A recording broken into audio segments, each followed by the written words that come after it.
குரலற்றவர்களின் குரலாக உங்கள் குரல். தமிழ்நாட்டு அரசியலுக்கு வந்து எல்லா கட்சிகளுமே திமுகவை அழிப்போம் ஒழிப்போம் சொன்னாங்க. ஏன் இப்பவும் சில பேர் பேசிக்கிட்டு இருக்காங்களே, இப்பவும் திமுகவுக்கு நாங்க தான் மாற்றணும் பேசுறாங்க. என்ன மாத்த போறாங்க? என்ன மாத்த போறாங்க? தமிழ்நாட்டு வளர்ச்சியை மாத்தி பின்னாடி எழுத்திட போறாங்களா? நம்ம கொள்கைகளை விட சிறந்த கொள்கையை யாராவது பேசுறாங்களா? மாற்றம் மாற்றம் என்று சொன்ன எல்லாரும் மாறினாங்க, மறைஞ்சு போனாங்க. ஆனா திமுக மட்டும் மாறல, தமிழ்நாட்டு மக்கள் மனசுல இருந்து என்றைக்கும் மறையல. இதுதான் தமிழ்நாடு பாலிடிக்ஸ். நம்முடைய கொள்கை தான் நம்முடைய பலம். நாம செய்ய வேண்டியது இன்னும் நிறைய இருக்கு. ஆட்சி பொறுப்புக்கு வந்தப்போ எவ்வளவோ நெருக்கடியில ஆட்சி பொறுப்பை ஏற்றோம். ஒரு பக்கம் நிதி பற்றாக்குறை, இன்னொரு பக்கம் கொரோனா பெருந்தொற்று. இதெல்லாம் தாண்டி 4.5 ஆண்டுகள்ல இந்தியாவில் எந்த மாநில அரசு செய்யாத அளவுக்கு ஏராளமான திட்டங்களை செயல்படுத்தி தமிழ்நாட்டை நோக்கி முதலீடுகளை ஈர்த்து வேலை வாய்ப்புகளை உருவாக்கி இந்தியாவிலேயே டபுள் டிஜிட் பொருளாதார வளர்ச்சி எட்டி இருக்கக்கூடிய ஒரே மாநிலம் எதுன்னு கேட்டா தமிழ்நாடு நெஞ்சு நிமித்தி சொல்ற அளவுக்கு முதன்மை. இதனாலதான் நம்ம திராவிட மாடல் அரசை பார்த்தா சிலருக்கு வயிறு எரியுது. வாய்க்கு வந்த அவதூறுகளை எல்லாம் அள்ளி வீசுறாங்க. அவங்களுடைய கண்ணீர் ஆட்டுக்காக ஓனாய் வடிக்கிற கண்ணீர். எதிர்கட்சி தலைவர் பழனிசாமி அவர்கள் தங்கிட்ட ஆட்சி அதிகாரம் இருந்தப்போ எதையும் செய்யாம தமிழ்நாட்டு உரிமைகளுக்காக குரல் கொடுக்கிற தெம்போ திராணி இல்லாம அடிமை சாசனம் எழுதி கொடுத்தார். பாஜக தன்னோடு இருக்குன்னு இப்பவும் வாய் துடுக்கோடு பேசிட்டு இருக்கிறாரு. எதிர்கட்சி தலைவர் மாண்பே இல்லாம தரந்தாழ்ந்து என்னை உரிமையில பேசிட்டு இருக்கிறார். கொள்கை இல்லாம தொடை நடுங்கும் பழனிசாமி அவர்களுடைய தரத்தை மக்களோட அந்த மக்கள் தெளிவாக எடை போட்டு பார்ப்பாங்கன்னு நானும் விட்டுட்டேன். ரெய்டுகள் இருந்து தன்னை காப்பாத்திக்க அதிமுகவை அடை வச்சுட்டார். திராவிடம்னா என்னன்னு கேட்டப்போ அதெல்லாம் எனக்கு தெரியாதுன்னு சொன்ன அவர் அண்ணா திராவிட முன்னேற்ற கழகத்தோட தலைமை பொறுப்பில் இருக்கிறார். இன்றைக்கு அவர் திராவிடம் என்ன தெரியாம அதிமுகவுடைய தலைமை பொறுப்பில் இருக்கிறார். அதான் வெட்கக்கேடு. அதிமுக தொடங்கினப்போ தன்னுடைய கொள்கை அண்ணாயிசம்னு சொன்னாங்க. அதை இப்ப பழனிசாமி அவர்கள் அடிமையிசம்னு மாத்தி அமித்ஷாவே சரணம்னு மொத்தமா சரண்டர் ஆகிட்டார். முழுசா நடந்த பிறகு முக்காடு எதுக்குன்னு கேட்பாங்க. அந்த மாதிரி நேற்று டெல்லியில கார் மாறி மாறி போன பழனிசாமியை பார்த்து இப்ப எல்லாரும் என்ன சொல்றாங்க தெரியுமா? காலையே விழுந்த பிறகு முகத்தை மூட கர்ச்சீஃப் எதுக்குன்னு தான் எல்லோரும் கேட்கிறாங்க.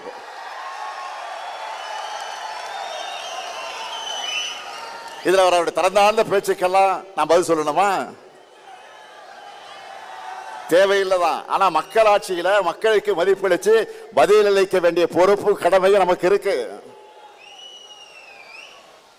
அதை வெறும் சொல்லால அல்ல, செயல்களாலும் திட்டங்களாலும் பதில் சொல்லிட்டு இருக்கிறோம்.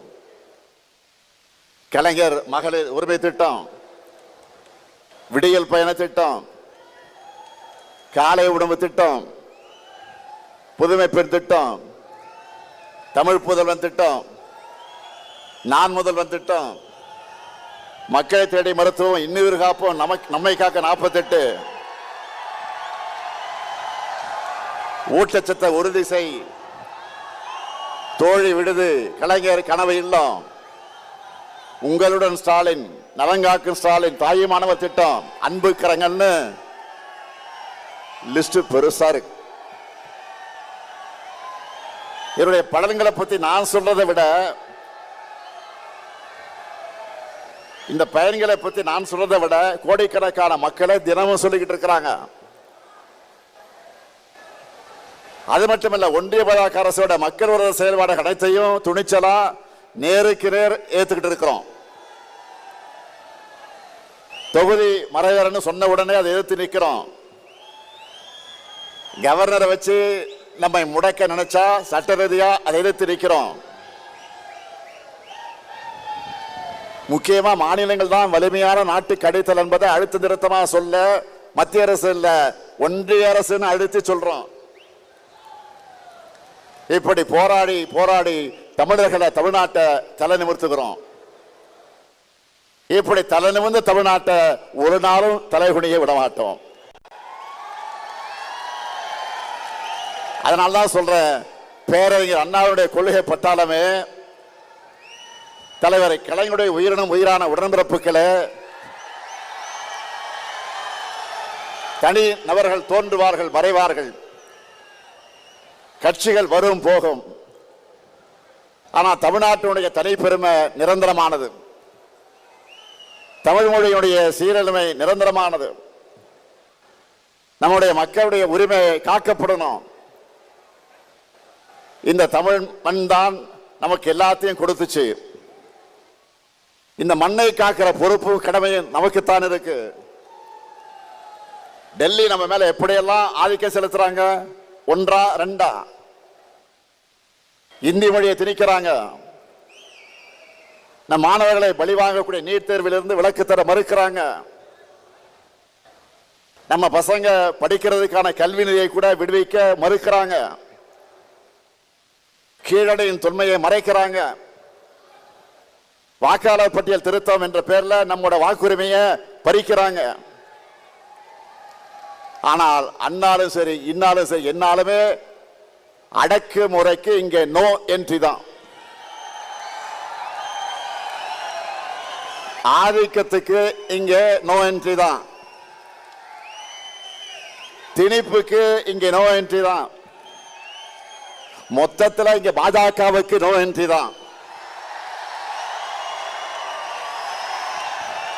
இது பெரியார் அண்ணா கலைஞர் செதுக்கின தமிழ்நாடு. 3 முறை ஒன்றியத்தை தொடர்ந்து ஆட்சி அமைச்சோம். தமிழ்நாட்டில் மட்டும் உங்களுடைய மோடி பஸ்தான் மேல பலிக்கலையே. இன்னுமா எங்களை பத்தி உங்களுக்கு தெரியல? இங்க இருக்கவங்களுக்கு மட்டும் இல்ல, இந்த 30 விழாவை டிவியில சோசியல் மீடியால பார்த்துக்கிட்டு இருக்கக்கூடிய ஒவ்வொருத்தருக்கும், குறிப்பா இளைஞர்களுக்கு சொல்றேன், தலைமுறை தலைமுறையா நாம போராடி எத்தனையோ பேர் உயிர் தியாகம் செஞ்சு பெற்று தந்த உரிமைகள் எல்லாம் நம் முன்னாடியே பறிபோக அனுமதிக்கலாமா? பாஜகவை போய் நாம தடுத்து நிறுத்தலனா அடுத்த மாநிலங்களே இருக்கக்கூடாது என்பதை நோக்கித்தான் நகருவாங்க. ஏற்கனவே காஷ்மீர் அதுல ட்ரையலை பார்த்துட்டாங்க. எப்படி இந்தி மட்டுமே ஆட்சி மொழின்னு ஒரு நிலை உருவானப்போ தமிழ்நாடு போராடி மொழி போர் நடத்தி ஒட்டுமொத்த இந்தியாவை காப்பாத்திச்சோ, அதே மாதிரி இப்போ ஒரு உரிமை போரை நடத்தி நாட்டை காப்பாற்ற வேண்டிய வரலாற்று கடமை நமக்கு இருக்கு. நாம் இதை செய்யலன்னா நம்ம குழந்தைகளுடைய எதிர்காலம் என்ன ஆகும்? இதுக்கு போராடவில்லை என்று சொன்னால் எதற்கு போராடுவது? இதுதான் முக்கியம். இந்த போராட்டத்தில் முன்கள வீரனா உங்க கூட 23 வயசுல எமர்ஜென்சி எடுத்து ஜெயிலுக்கு போன இந்த முத்துவேல் கருணாநிதி ஸ்டாலின் இருக்க. இந்த மேடையில் என்று உறுதியோடு சொல்றேன், நம்ம தாய்மார்கள், சகோதரிகள், உழவர்கள், இளைஞர்கள், உழைப்பாளர்கள் எல்லோரும் நல்லனையும் காக்க தொடர்ந்து உழைப்பேன். தமிழ்நாட்டுடைய ஒவ்வொரு குடும்பத்துக்கும் ஒவ்வொரு மாவட்டத்துக்கு தேவையானதை தொடர்ந்து பார்த்து பார்த்து செஞ்சு கொடுப்பேன். நமக்கு துணையா பெரியார், அண்ணா, கலைஞர் அவர்கள் விதத்தை உணர்வு நம்மிடத்தில் இருக்கு. 8 கோடி தமிழ் மக்களோட ஆற்றலும் ஆதரவும் நமக்கு பக்கபலமாக இருக்கு. இதே உறுதியோடு போராடுவோம். இப்ப நாம முன்னெடுக்கிற போராட்டம் ஒரு கட்சிக்கான போராட்டமோ, முதலமைச்சர் பொறுப்புக்கான போராட்டமோ,